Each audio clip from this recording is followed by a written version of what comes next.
भारतीय इतिहास में आज का दिन बहुत ही महत्वपूर्ण है, क्योंकि आज के ही दिन भगत सिंह और बटुकेश्वर दत्त ने असेंबली हॉल में बम फेंका था और कहा था, बहरे कानों को सुनाने के लिए धमाके की ज़रूरत पड़ती है।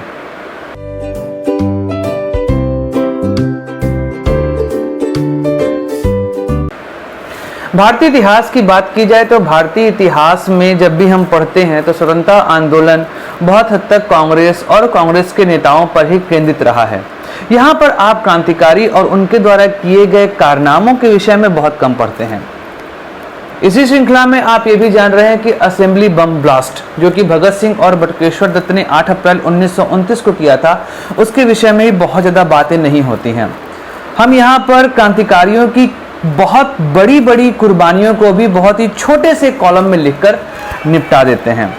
भारतीय क्रांतिकारियों को समर्पित मेरी एक श्रृंखला आज़ाद है आज़ाद रहेंगे का मैंने कई सारे वहाँ पर एपिसोड बनाए हैं, जिसको आप जाकर देख सकते हैं। 3 सीज़न अब तक मैंने वहाँ पर इसका रिकॉर्ड किया है, आप उसको जाकर ज़रूर देखिएगा। और वहाँ पे आपको ऐसे क्रांतिकारियों के विषय में जानने को मिलेगा जिनके विषय में इतिहास बहुत कुछ नहीं कहता। आज हम बात करने वाले हैं 8 अप्रैल 1929 को हुई वह घटना जिसने भारतीय इतिहास को ही बदलने की क्षमता रखी, क्योंकि भगत सिंह और बटुकेश्वर दत्त ने असेंबली हॉल में बम फेंककर अंग्रेजी हुकूमत को यह दर्शा दिया कि भारतीय युवा भारतीय आज़ादी को लेकर कितने ज़्यादा सचेत हैं और कितने ज़्यादा व्याकुल हैं कि उन्हें अब भारत को आज़ाद कराकर ही मानना है। हुआ यूं कि 2 बिल, एक था ट्रेड डिस्प्यूट बिल और दूसरा था पब्लिक सेफ्टी बिल। इन 2 बिलों को अंग्रेजी गवर्नमेंट पास कराना चाहती थी। इसमें ट्रेड डिस्प्यूट बिल तो पहले ही पास हो चुका था। ट्रेड डिस्प्यूट बिल था क्या, ये समझ लीजिए। ट्रेड डिस्प्यूट बिल के अंतर्गत अंग्रेजी सरकार ने यह किया था कि वह मजदूरों द्वारा की गई किसी भी हड़ताल को गैर कानूनी घोषित कर सकते थे। मतलब अब मजदूर अपने हक के लिए हड़ताल भी नहीं कर सकते थे। दूसरा जो बिल आया था वो था public safety bill.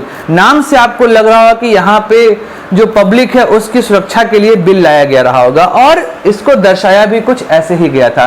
Public safety bill में क्या था? पब्लिक सेफ्टी बिल में अंग्रेजी सरकार ने ये लिखा था कि अगर किसी भी व्यक्ति को संदिग्ध गतिविधियों में पाया जाएगा तो उसको अरेस्ट कर लिया जाएगा।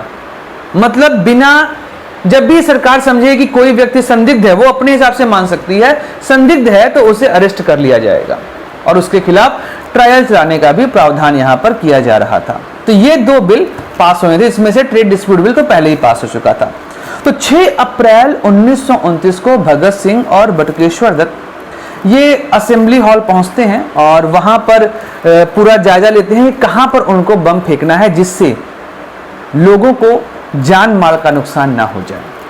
लेकिन धमाके की आवश्यकता यहां पर जरूरी है, क्योंकि अंग्रेजी सरकार अब भारतीयों की बातें नहीं सुन रही थी। लेकिन जो युवा वर्ग उस समय जागृत हो चुका था, जिसमें भगत सिंह, बटुकेश्वर दत्त, सुखदेव, राजगुरु, फिर चंद्रशेखर आजाद, ये लोग ऐसे थे जिन्होंने भारतीय जनमानस के सोचने का तरीका बदल दिया था। अब भारत जो है वो केवल प्रेयर, पिटीशन और प्रोटेस्ट पर ही नहीं रह गया था, वो आगे बढ़कर अंग्रेजों से लड़ना भी जानता था। तो भगत सिंह बटुकेश्वर दत्त ने यह प्लान बनाया कि हमें जाकर असेंबली में बम फेंकना ही होगा। असेंबली वही जो आज हमारा संसद भवन है, वहां पर बम फेंकना होगा और तभी जाकर हमारी बातें अंग्रेजी जो गवर्नमेंट है वो सुन पाएगी। प्रारंभ में चंद्रशेखर आजाद भगत सिंह को इस एक्ट में शामिल नहीं करना चाहते थे। उनका कहना था कि भगत सिंह की आवश्यकता अभी भारतीय आज़ादी आंदोलन में बहुत ज़्यादा है और HSRA, Hindustan socialist Republican association, जिसे चंद्रशेखर आज़ाद और भगत सिंह ने बनाया था फिरोजशाह कोटला में, उसके द्वारा यह था कि भगत सिंह अगर बाहर रहकर काम करेंगे तो वह HSRA के लिए बहुत ज़्यादा काम कर सकते हैं और भारतीय आज़ादी आंदोलन को काफ़ी आगे ले जा सकते हैं। लेकिन भगत सिंह ने एक बात कही जिससे चंद्रशेखर आजाद को मजबूर हो जाना पड़ा। भगत सिंह ने कहा कि HSRA का एक ही नियम है कि जिसकी जरूरत जहां हो वह वहां जाएगा।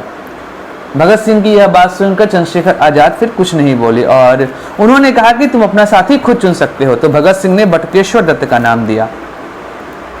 6 अप्रैल को ये पहुंचते हैं और रेकी करते हैं कि कहां पर उनको बम फेंकना है।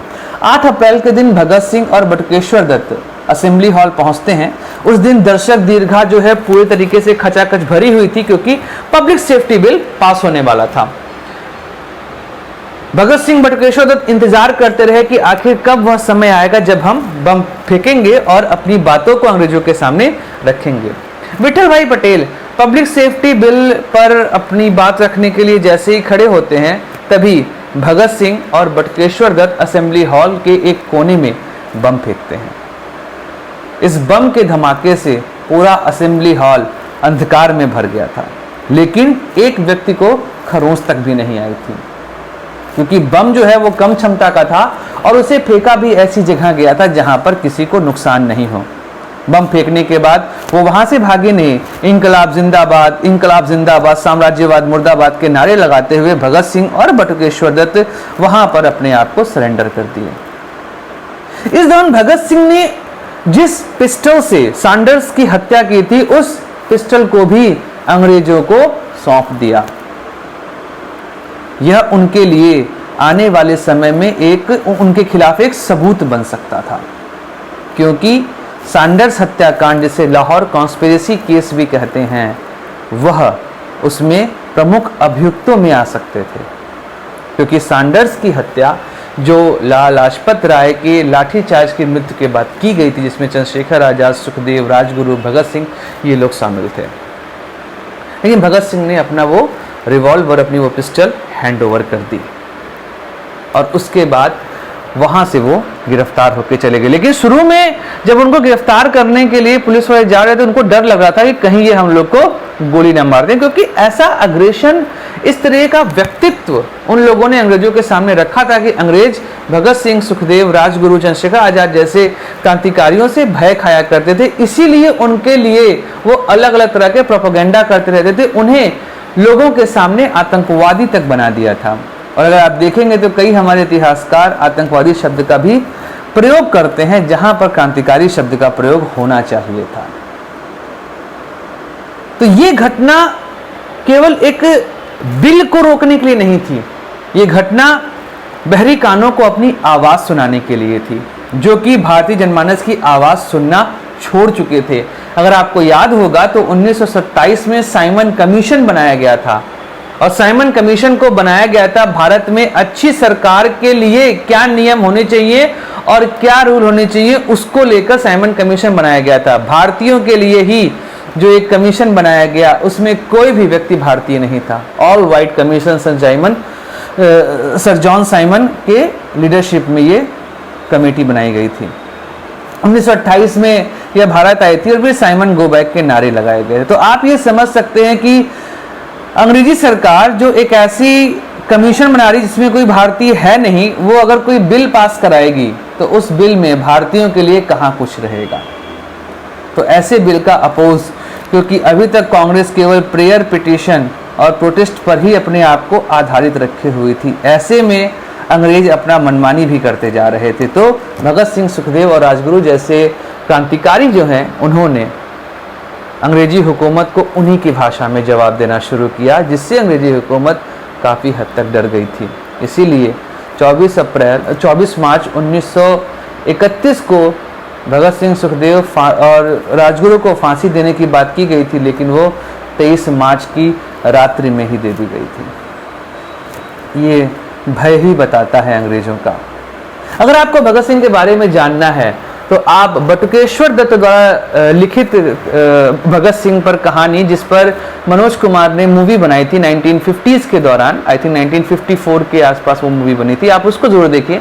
बाकी भगत सिंह को आप देखेंगे तो आपको हीरोइक फॉर्म में वहाँ ज़्यादा दिखाया गया है, लेकिन अगर आप मनोज कुमार वाली भगत सिंह देखेंगे तो वहाँ पर आपको रियलिटी पता चली, क्योंकि बटुकेश्वर दत्त जो भगत सिंह के साथी थे, उनके साथ वो थे, वहाँ पर उन्होंने वो सारी बातें लिखी हैं जो भगत सिंह के विषय में आपको जाननी चाहिए, इसलिए आप उस मूवी को ज़रूर देखें।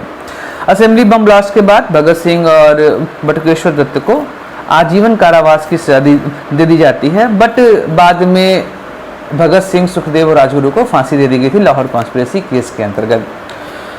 तो आज के इस वीडियो में ये सारी बातें, जहां पर हमने बात की असेंबली बम ब्लास्ट के विषय में, और इस घटना को अगर आप और पढ़ना चाहते हैं तो ऐतिहासिक किताबों को खोलिए, पन्ने पलटिए और पढ़िए ज़रूर। मिलते हैं अगले वीडियो में और जानते हैं कुछ और अच्छी बातें। अगर आपको वीडियो पसंद आया हो तो आप इस वीडियो को लाइक करिए, चैनल को सब्सक्राइब करिए, इस वीडियो को शेयर जरूर करिए। तब तक हंसते रहिए, मुस्कुराते रहिए और भारत माता की जय गाते रहिए।